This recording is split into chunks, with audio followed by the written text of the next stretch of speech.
Halo teman-teman, Assalamualaikum warahmatullahi wabarakatuh. Alhamdulillahirrabbilalamin, semoga semuanya dalam keadaan sehat dan penuh semangat. Allahumma sholli ala Muhammad wa ala ali Muhammad.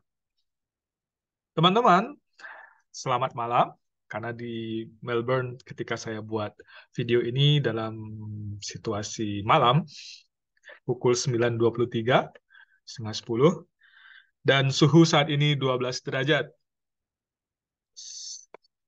Saat ini di Melbourne masih winter, tapi alhamdulillah winternya tidak terlalu ekstrim dinginnya, kata orang.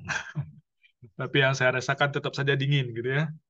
Walaupun tidak sama seperti ketika di Europe dahulu, kalau di Utrecht waktu itu suhunya minus ya, winternya, kemudian ada salju, lalu ada es, dan benar-benar dingin gitu.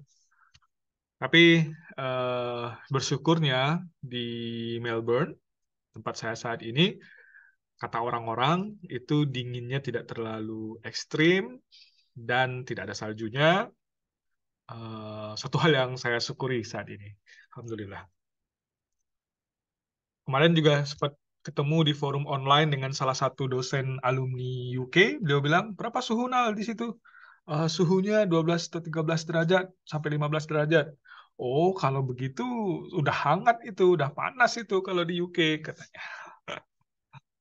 Oke. Oke, intermezzonya cukup.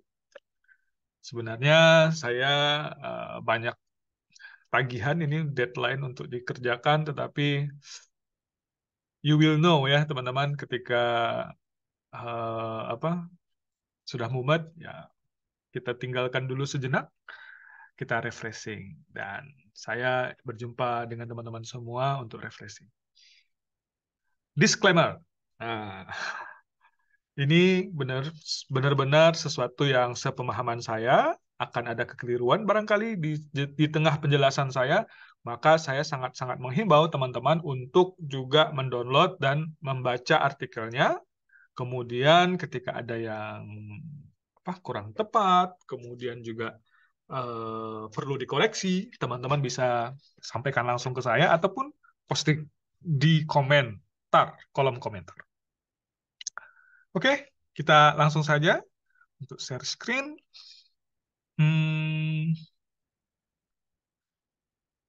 Oke, kita share ya teman-teman. Sudah nampak? Baik. Ini adalah seri yang kelima, alhamdulillah tidak terasa. Ini judulnya, saya ambil dari buku ini, The Evolution and Key Concept of the PISA Mathematics Framework. Nah, nanti di kolom deskripsi akan saya tuliskan, sehingga teman-teman bisa copy dan cari di Google Scholar. Nah, PISA, tahu ya teman-teman? PISA, asesmen matematika tersebut. Dan buku ini, chapter pertamanya, mencoba melihat key concept dari PISA Mathematics Framework. Nah, di awal introduksinya, si penulis mengajak kita untuk membayangkan jika kita diminta untuk mencari tahu apakah sistem pendidikan di seluruh dunia saat ini sudah dengan baik menyiapkan siswa untuk menghadapi tantangan di masa depan. Nah, ketika kita diminta membayangkan itu, maka katanya Anda hampir pasti akan memutuskan bahwa ada 3 R. Ini dalam bahasa Inggris ya. R yang pertama itu adalah reading, writing, and arithmetic. Arithmetic itu A sebenarnya ya, tapi bunyinya adalah sound seperti R. Arithmetic. Dan itu tetaplah sangat penting bersama dengan kemampuan lain yang masih menjadi perdebatan. Bukan perdebatan ya, menjadi diskusi gitu. Nah, sekarang kalau kita disuruh fokus kepada aritmatika, di sini kita mungkin akan memutuskan bahwa membatasi penyelidikan kita pada aritmatika sudah agak ketinggalan zaman gitu. Dan kita harus melihat bidang matematika yang lebih luas. Sebagai contoh, pada tahun 1989 NCTM, ini sebuah organisasi guru di Amerika, berkomentar untuk menjadi melek matematika atau melek itu literate ya. Untuk menjadi memiliki matematika literasi, siswa harus mengetahui lebih dari sekedar aritmatika. Mereka harus memiliki pengetahuan tentang cabang-cabang matematika yang penting seperti pengukuran, measurement, geometri, statistik, probabilitas, dan aljabar. Cabang-cabang matematika yang semakin penting dan berguna ini memiliki aplikasi yang signifikan dan terus berkembang di berbagai disiplin ilmu dan kesempatan. Jadi, ketika kita melihat kalau dahulu itu aritmatika saja berhitung begitu ya, kemampuan dasar berhitung, sekarang sudah tidak cukup hanya itu. Matematika yang dilihat pun harus menjadi lebih luas seperti itu. Dalam domain matematika yang luas ini, soal-soal seperti apa yang harus diberikan untuk menjawab perhatian utama survei PISA untuk matematika. Jadi ini kan ceritanya dia ingin melihat perkembangan konsep framework matematik yang dipakai di PISA, di soal-soal PISA. Nah, apakah siswa telah dipersiapkan dengan baik secara matematis untuk menghadapi tantangan di masa depan? Ini OECD itu adalah organisasi ini ya, yang melakukan tes PISA tersebut, yang menjadi organisatornya, dan keinginan mereka melakukan tes PISA itu adalah untuk mengetahui apakah siswa telah dipersiapkan dengan baik secara matematis untuk menghadapi tantangan masa depan. Nah, topik utama dari bab chapter ini adalah membahas jawaban PISA untuk pertanyaan ini, bahwa prioritas tertinggi untuk penilaian adalah literasi matematika dengan fokus pada kehidupan setelah sekolah, bukan hanya kehidupan di sekolah. Jadi soal-soal yang dirancang di PISA tersebut untuk menguji apakah matematika yang dipakai dalam kehidupan setelah sekolah itu si siswa bisa menyelesaikannya. Bab ini akan menjelaskan tentang konsep literasi matematika dari berbagai sudut pandang, termasuk sejarahnya dan dari sebelum PISA dan perkembangannya selama survei PISA dari tahun 2000 sampai 2012. Sekarang PISA itu sudah sampai 2021 ya, 2022. Silakan nanti dicek. Dan ini akan memberikan analisis tentang komponen-komponen mathematical literacy, lalu menjelaskan bagaimana analisis ini digunakan untuk menciptakan penilaian matematika literasi yang seimbang. Nah, kalau kita lihat kerangka kerja dari PISA 2000 hingga PISA 2012. Jadi PISA pertama itu tahun 2000. Nah, framework ini, kerangka ini dibuat oleh kelompok ahli matematika, Mathematical Expert Group atau MEG, yang ditunjuk di setiap surveinya oleh pengurus OECD atau Dewan Pengawas PISA. Nah, anggota MEG ini terdiri dari para guru matematika, ahli matematika, kemudian para pakar di bidang penilaian, bidang teknologi, dan juga penelitian pendidikan yang berasal dari berbagai negara. 4 survei pertama dikembangkan oleh MEG di bawah pimpinan Profesor Jan de Lang dari Belanda. Nah, kepemimpinan beliau ini memberikan hubungan yang kuat dengan pendekatan Freudenthal Institute terhadap pendidikan matematika yang dikenal dengan Realistic Mathematics Education, RMA.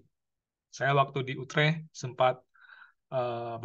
memang kuliahnya di bidang itu, di Freudenthal Institute, Utrecht University, mengambil mengenai topik RMA. Nah, kerangka kerja pertama hanya dikembangkan sebagian, tetapi membuat pernyataan yang jelas bahwa sentralitas dalam PISA dari matematisasi dunia nyata yang menembus perspektif RMA.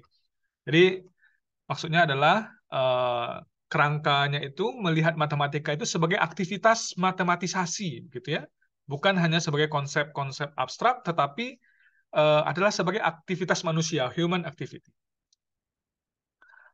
Nah, apa itu literasi matematika? What is mathematical literacy? What is mathematical literacy? Nah, tugas PISA seperti yang ditetapkan oleh OECD adalah untuk mengetahui apakah siswa telah dipersiapkan dengan baik secara matematis untuk menghadapi tantangan masa depan dalam kehidupan dan pekerjaan. Tugas matematika seperti apa yang harus diberikan untuk menjawab pertanyaan ini? Maksudnya itu problem ataupun soal PISA seperti apa yang harus diberikan kepada anak dalam tes PISA tersebut. Nah, Pada PISA 2000, mathematical literasi itu diartikan sebagai kemampuan untuk menggunakan pengetahuan dan keterampilan matematika secara fungsional, bukan hanya untuk menguasainya dalam kurikulum sekolah. Jadi, soal PISA matematika itu di tahun 2000 adalah tentang bagaimana kemampuan untuk menggunakan pengetahuan dan keterampilan matematika secara fungsional. Kata kuncinya di fungsional, bahwasanya menggunakannya dan memakai matematika tersebut. Tidak sekedar menguasainya sebagai bagian dalam kurikulum sekolah. Menghasilkan solusi yang berwawasan luas untuk masalah yang kompleks dapat menjadi bagian dari literasi matematika.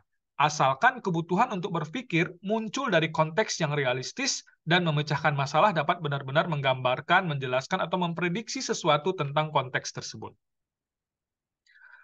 Literasi matematika juga dapat melibatkan presentasi argumen yang meyakinkan tentang situasi nyata tersebut. Dan sifat khusus yang berhubungan dengan pembuktian ini adalah karakteristik matematika. Literasi matematika seperti yang didefinisikan oleh PISA bukanlah sesuatu yang dimiliki atau tidak dimiliki oleh seseorang, melainkan sesuatu yang dimiliki oleh setiap orang pada tingkat yang lebih besar atau lebih kecil. Jadi literasi matematika itu bukanlah sesuatu yang orang punya atau tidak punya. Siswa A punya matematika literasi, siswa B tidak punya, bukan itu. Tapi diyakini bahwa semuanya memiliki keterampilan memiliki literasi matematika itu, tetapi dalam tingkat to what extent gitu, dalam tingkat lebih besarkah literasi matematikanya atau lebih rendah, seperti itu. Untuk definisi formal, jadi kalau teman-teman mencari definisi tentang apa sih literasi matematika, maka salah satu yang bisa dirujuk itu adalah framework yang dipakai dalam tes PISA. Yang terbaru ada framework PISA Matematika itu 2022. Nanti dimarahi Mem Vera kalau 2022. 2022. Yang tadi intermezzo, sorry. Definisi formal untuk PISA 2000, kita lihat perkembangannya. Jadi artikel ini ingin melihat perkembangan dari framework matematik di PISA itu. Untuk yang pertama, definisi formalnya seperti ini. Matematika literasi adalah kemampuan seseorang untuk mengidentifikasi dan memahami peran matematika di dunia, untuk membuat penilaian matematika yang beralasan dan untuk terlibat dalam matematika dengan cara-cara yang memenuhi kebutuhan kehidupan individu saat ini dan di masa depan sebagai warga negara yang konstruktif, peduli, dan reflektif. Ini terjemahan. Jadi mungkin dalam kalimat bahasa Inggrisnya lebih nyambung gitu ya. Kalau dalam kalimat bahasa Indonesianya ada yang perlu sepertinya gitu ya. Perlu diganti kalimatnya mungkin.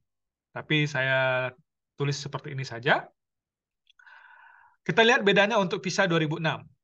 PISA 2006 mendefinisikan literasi matematika sebagai kemampuan seseorang untuk mengidentifikasi dan memahami peran matematika di dunia, membuat penilaian yang beralasan, serta menggunakan dan terlibat dengan matematika dengan cara-cara yang memenuhi kebutuhan hidup seseorang sebagai warga negara yang konstruktif, peduli, dan reflektif.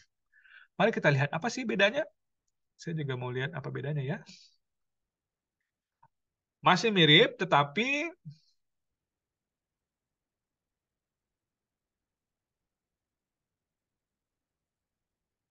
ya dengan formulasi kalimat yang berbeda. Nanti kita coba, teman-teman, coba cek di artikelnya apa sih beda 2000 dan 2006. Nanti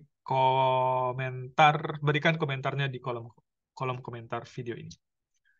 Untuk PISA 2012, definisi formal yang dipakai adalah literasi matematika merupakan kapasitas individu untuk merumuskan, menggunakan, dan menafsirkan matematika dalam berbagai konteks. Hal ini mencakup penalaran secara matematis dan menggunakan konsep, prosedur, fakta, dan alat matematika untuk menggambarkan, menjelaskan, dan memprediksi fenomena. Hal ini membantu individu untuk mengenali peran matematika di dunia dan membuat penilaian dan keputusan yang beralasan yang dibutuhkan oleh warga negara yang konstruktif, terlibat, dan reflektif. Jadi lebih komprehensif definisinya. Ada yang baru, tapi tidak ada dalam artikel ini, karena dalam artikel ini dia berfokus pada visa 2000 sampai 2012. Teman-teman bisa, mudah-mudahan di video berikutnya bisa kita bahas, kita baca bersama ya, yang tentang 2022 itu.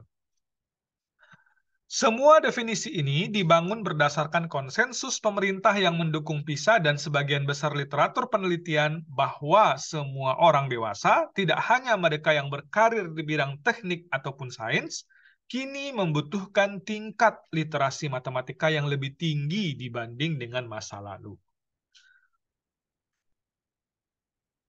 PISA 2012, kita lihat ada dua kalimat yang dijadikan highlight di sini, di artikel ini.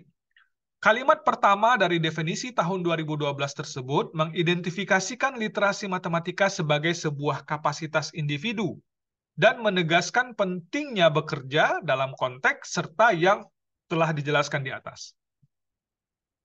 Hal ini menegaskan bahwa literasi matematika sangat erat kaitannya dengan pemodelan matematika, karena merumuskan model matematika menggunakan pengetahuan dan keterampilan matematika untuk mengerjakan model, serta menginterpretasikan dan mengevaluasi hasilnya merupakan sebuah proses yang sangat penting.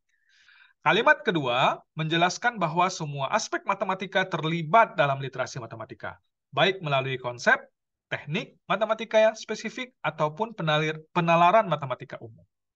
Definisi ini juga menyoroti tujuan fungsional dari literasi matematika, yaitu untuk meningkatkan pemahaman tentang fenomena dunia nyata, dan karenanya mendukung pengambilan keputusan yang baik di semua bidang kehidupan. Nah, sekarang kita lihat ke sejarahnya. Mengapa kita menyebutnya literasi matematika? Istilah literasi matematika telah dikaitkan dengan PISA sebagai bagian dari pemahaman yang lebih luas mengenai literasi dalam masyarakat modern. Namun sebenarnya istilah literasi memiliki sejarah yang lebih panjang. Istilah literasi matematika pada awal mengerjakan PISA sebagai bagian dari pengertian luas literasi seperti yang dijelaskan di bawah ini untuk semua domain PISA, tetapi dia tidak ingat sumber spesifiknya. Ini saya translate ini. Frasa literasi matematika itu sudah digunakan jauh sebelumnya. Ada yang menyampaikan bahwa pada tahun 1940-an sudah muncul istilah mathematical literasi, tapi belum dengan definisi yang jelas. Pengantar standar NCTM yang terkenal melaporkan bagaimana standar ini dimulai dengan sebuah komisi yang ditugaskan untuk menciptakan visi yang koheren tentang apa yang dimaksud dengan literate mathematics, mathematical literacy. Dan kemudian dia meringkas istilah tersebut sebagai berikut, yaitu sebagai kemampuan seseorang untuk mengeksplorasi, membuat dugaan, dan bernalar secara logis, serta menggunakan berbagai metode matematika secara efektif untuk memecahkan masalah. Dengan menjadi melek huruf, daya matematis, mereka harus berkembang. Ini definisi mathematical literacy yang lebih awal sebelum PISA 2000 tersebut. Sudah banyak definisi-definisi sebelumnya, dimulai pada tahun 1940-an istilah ini, tetapi belum dengan definisi yang jelas. Mulai pada tahun 1989, usaha untuk mendefinisikannya mungkin sudah dimulai sebelumnya, tetapi yang bisa di-highlight dalam artikel ini, salah satunya yang paling lawas itu adalah yang 1989 dari NCTM National, guru-guru di Amerika Serikat, guru matematika. Definisi awal ini mencakup dua fitur penggunaan kata literasi. Bahwa hal ini melibatkan penggunaan pengetahuan secara fungsional, menerapkan pengetahuan untuk memecahkan masalah implikasi masalah penting. Dan bahwa hal itu meningkatkan kekuatan individu. Seorang ahli menuliskan tentang perkembangan konsep literasi baca tulis yang berhubungan dengan teori kritis, mencatat bahwa istilah literasi tidak digunakan secara umum hingga pertengahan abad ke-20 dan kemudian digunakan terutama sebagai istilah illiterate atau buta huruf, terutama dalam pendidikan orang dewasa dan untuk menggambarkan kebutuhan negara berkembang. Sebenarnya banyak lagi di dalamnya, namun karena keterbatasan waktu tidak saya jelaskan semua, biar teman-teman juga bisa melihatnya. Saya mencoba menggunakan bahasa Indonesia di sini, dan di beberapa bagian terjemahannya agak mungkin konteksnya perlu diperbaiki, mohon maaf tentang itu. Karena memang ini tadi saya bilang ya, refreshing kita. Jadi tidak, mohon maaf jika persiapan filenya juga tidak terlalu sempurna. Nah, ada satu hal yang perlu kita ingat juga, dalam aplikasinya di lapangan, teman-teman mungkin akan ketemu dengan istilah selain mathematical literacy. Teman-teman mungkin sering dengar numerasi, ya, numerasi dan mathematical literacy. Dua istilah tersebut sering kita dengar. Sebenarnya ada satu lagi, quantitative literacy. Jadi ada tiga istilah yang sering sebagian orang menganggapnya itu sama, sebagian yang lain menganggapnya mirip tapi berbeda, sebagian yang lain mengartikannya, ada yang mengartikan ini menjadi subset dari yang ini, begitu. Jadi semakin banyak kita baca, mungkin semakin banyak kita tahu. Tidak ada yang salah sebenarnya, karena semuanya menjelaskan dengan penjelasan mereka masing-masing, para expert tersebut. Nah, kita sebagai awam di sini, saya sebagai awam di sini tentu membaca dan melihat serta mengambil mana yang lebih kuat dan juga lebih sesuai selagi memiliki dasar yang jelas. Jadi sebagai pengantar untuk mungkin artikel berikutnya yang bisa kita baca, literasi matematika itu sudah mulai istilahnya itu muncul pada tahun 1940-an. Namun yang framework PISA itu dimulai tahun 2000. Yang terakhir sebenarnya ada, tapi tidak tercakup dalam artikel ini, yaitu PISA, framework PISA 2022. Kemudian, yang tidak juga disebutkan di dalam video ini, tapi ada dalam artikelnya, tiga istilah yang sering berkaitan ataupun dalam tanda kutip membingungkan penggunaannya. Mathematical literacy, kemudian numeracy, dan juga quantitative literacy. Sebagai penjelasan umum, ada yang hanya menganggap itu sinonim. Ada yang memang membedakannya. Kalau numeracy katanya itu lebih cenderung di UK, sedangkan kalau Amerika lebih cenderung menggunakan kata quantitative literacy. Tapi di video berikutnya, kalau bisa, atau kalau tidak kita baca masing-masing, teman-teman bisa memberi penjelasan atau membuat video juga, menemukan artikel yang membahas tentang itu, atau melanjutkan bagian yang belum saya jelaskan dalam video ini. Feel free nanti posting di komentar saya link videonya, nanti kita saling mengunjungi dan melihat bagaimana pemahaman teman-teman tentang itu, dan kita berdiskusi tentang hal tersebut. Oke, mohon maaf jika salah dan khilaf. Semoga bermanfaat, dan sampai jumpa di video berikutnya. Assalamualaikum warahmatullahi wabarakatuh. Sampai jumpa.